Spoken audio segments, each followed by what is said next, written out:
Corona से बचना है तो बस टीका ही समाधान है, बाकियों को तो खतरा एक समान है। जी हां, इस सच को जितना जल्दी स्वीकार कर लिया जाए बेहतर है। हरियाणा के मोरनी हिल्स के गांव वालों को ही लीजिए, उन्होंने समझदारी दिखाई, वैक्सीन लिया और अब निश्चिंत होकर प्रकृति की गोद में जीवन का आनंद ले रहे हैं।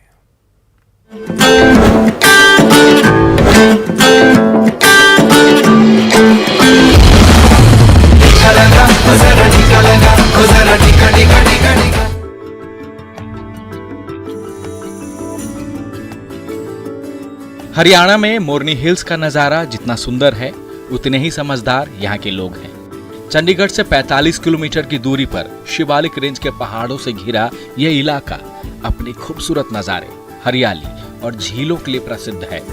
लेकिन इन दिनों यहाँ के 40 गांव कुछ और ही वजहों से चर्चा में हैं। दरअसल यहाँ स्वास्थ्य विभाग की टीम ने मोरनी हिल्स के आसपास के 312 गांव में से 40 गांव में 100% वैक्सीनेशन का लक्ष्य हासिल कर लिया है।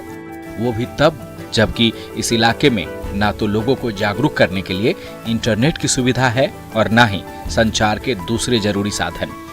312 गांव में से 40 गांव को हमने फुली वैक्सीनेटेड कर दिया। जो सरकार की स्कीम है 18 to 44 वाली, उनको एटलीस्ट फर्स्ट डोज हमने दे दी है, प्रोवाइड कर दी है। प्राथमिक स्वास्थ्य केंद्र मोरनी हिल्स के इंचार्ज डॉक्टर उज्जवलजीत सिंह के मुताबिक अब तक 40 गांवों के तमाम 18 से 44 साल के लाभार्थियों को वैक्सीन की पहली डोज दी जा चुकी है और अब टीम का अगला लक्ष्य बाकी के गांव में 100% वैक्सीनेशन का है।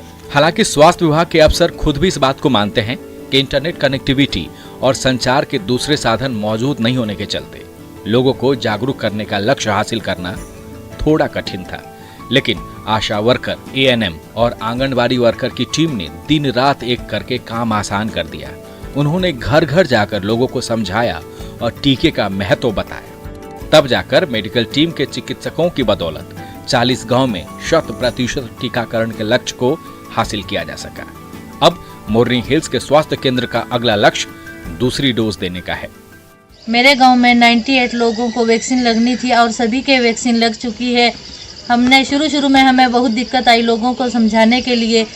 आंगनवाड़ी वर्कर, आशा वर्कर और एएनएम हमने घर घर जाकर लोगों को समझाया और फिर टीका लगवाने के लिए कहा। चुनौती अब भी बड़ी है। 272 गांव में टीकाकरण का लक्ष्य अभी भी हासिल करना बाकी है।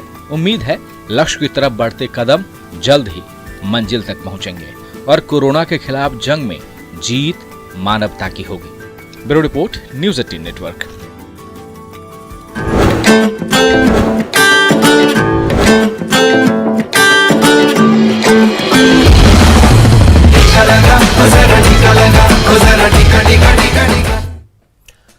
महात्मा गांधी सेतु का सुपर स्ट्रक्चर बदलने का काम चल रहा है। पश्चिमी लेन का काम पूरा हो चुका है जबकि पूर्वी लेन का निर्माण का काम चल रहा है। मार्च 2022 तक इस काम को पूरा करने का सरकार का दावा है। ये रिपोर्ट देखिए।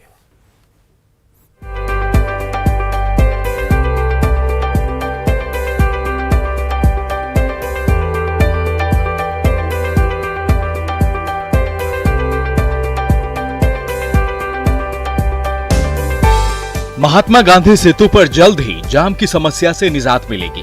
पुल के जर्जर हो जाने के बाद इसके पुराने स्ट्रक्चर को तोड़कर स्टील से नया सुपर स्ट्रक्चर बनाया जा रहा है।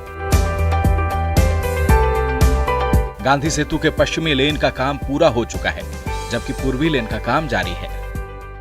तस्वीरों में किस तरीके से जो पुराना पुल का हिस्सा था उसे तोड़ करके अब नया स्ट्रक्चर बनाया जा रहा है। पूरे तरीके से कहा जा सकता है इसे लोहे का स्ट्रक्चर जो है वो बनाया जा रहा है, जिसका पश्चिमी भाग जो है वो पूरा हो चुका है। अब पूर्वी भाग में फिलहाल अभी काम जारी है।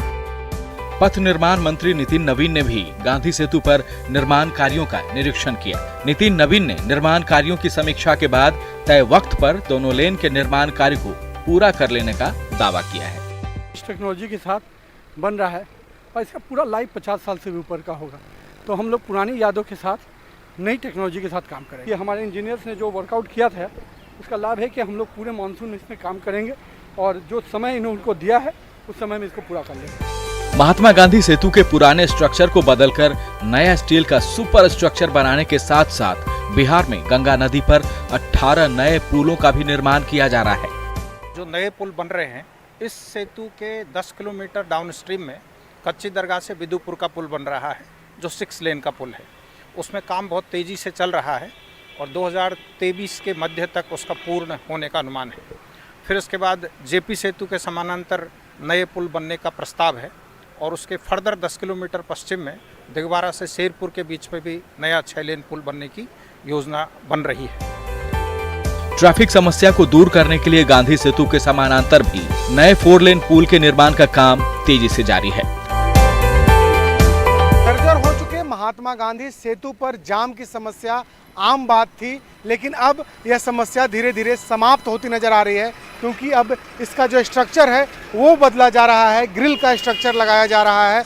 1 लेन का काम पूरा हो चुका है, दूसरे लेन का भी काम कहा जा रहा है कि मार्च महीने में समाप्त कर लिया जाएगा। इसके साथ ही साथ पथ निर्माण विभाग ने यह भी दावा किया है कि जल्द ही गंगा नदी पर कुल 18 पुल नजर आएंगे जो कि 64 लेन के होंगे। फिलहाल अभी 4 पुल हैं जो सिर्फ 10 लेन के हैं। तो कहा जा सकता है कि गंगा नदी पर पुलों की संख्या बढ़ने जा रही है और साथ ही साथ जो ट्रैफिक की समस्या बिहार में है और लोगों को जो परेशानियों का सामना करना पड़ता है उससे छुटकारा मिल जाएगा। शैलेंद्र, न्यूज़ 18 पटना। इधर बिहार के तकरीबन 10 जिले बाढ़ से बेहाल है। सीएम नीतीश कुमार ने गुरुवार को 7 बाढ़ प्रभावित जिलों का हवाई सर्वेक्षण किया। पिछले हफ्ते भी नीतीश कुमार ने 8 जिलों का एरियल सर्वे किया था और अधिकारियों को जरूरी निर्देश दिए थे।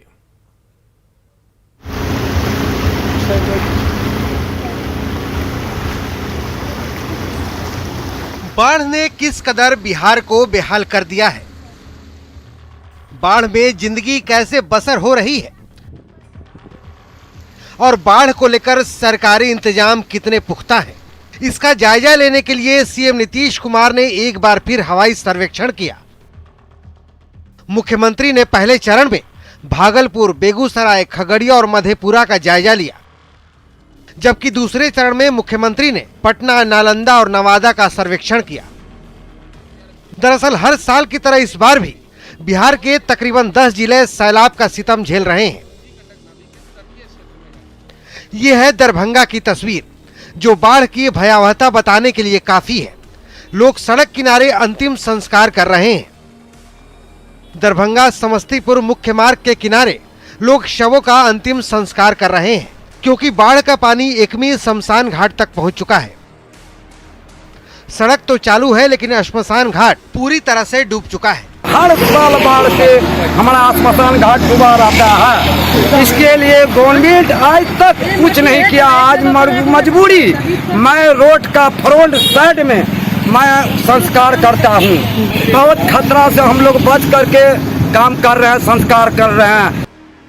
इधर मुजफ्फरपुर में बूढ़ी गंडक नदी का कहर अभी भी जारी है। जैसा कि आप तस्वीरों में देख रहे हैं कि बागमती नदी खतरे के निशान से ऊपर बह रही है। मोतीपुर, मीनापुर, कांटी, बोचहा, मुसहरी और मुरौल प्रखंडों के इलाकों में बाढ़ का पानी घुस चुका है। शहरी क्षेत्र में चंदवारा आश्रम घाट, अखाड़ा घाट और शेखपुरा इलाकों में हजारों घर पानी में डूब चुके हैं। एसडीआरएफ की टीम बाढ़ इलाकों में लगातार निगरानी कर रही है। पानी की गहराई 60 फीट से ज्यादा है, जिससे नदी के दोनों तटों पर भारी दबाव की स्थिति है। कि ये नदी के किनारे जितने भी मकान बने हुए हैं, यहाँ लगभग 300 ऐसे मकान हैं जो इसी तरीके से पानी में डूब गए हैं और यहाँ के लोगों का जो लाइफ है वह काफ़ी इंडेंजर्ड हो गया है, खतरे में आ गया है। उन्हीं के रेस्क्यू के लिए एसडीआरएफ की टीम बनाई गई है। पदाधिकारी हमारे साथ है। बाढ़ जैसे हालात में प्रशासन द्वारा सूचना मिलता है कि इस इलाके में पानी घुस गया है और जो ग्रामीण है वो अस्त व्यस्त हो रहे हैं, तो उनको निकालना निहायत ही ज़रूरी होता है। उसमें से सबसे पहले जो बुजुर्ग हैं और जो प्रेग्नेंट महिला है, गर्भवती महिला है, उनको सबसे पहले प्राथमिकता दिया जाता है। मिथिलांचल के बाद अब जरा सीमांचल की तस्वीर देखिए, जहां अररिया के वार्ड नंबर 11 और 12 में लोग अपने ही हाथों से अपने आशियाने पर हथौड़ी चला रहे हैं, क्योंकि परमान नदी अपनी तेज धारा से सब कुछ लीलने पर आमादा है। शहर के इस हिस्से में रहने वाले लोगों का कहना है कि बीते 5 सालों में यहां से करीब 100 परिवार का घर नदी में समा चुका है। लगातार कटाव से यहां नदी की गहराई अधिक हो चुकी है, जिसकी वजह से कभी भी हादसा होने का खतरा है। और ये खतरा का घंटी है, सब यहाँ गरीब वर्ग के लोग रहते हैं, जमीन इतना महंगा मिलता है। रोड भी जाकर के हाल ही में बना, बिजली का खूंटा लगा, सब लगा। और आगे अगर कटाव अगर रोकथाम नहीं होगा तो ये धार है, ये धार में अगर जाकर के करंट बहुत ज़्यादा रहता है तो ये फोर मार सकता है और इधर आगे भी नुकसान कर सकता है।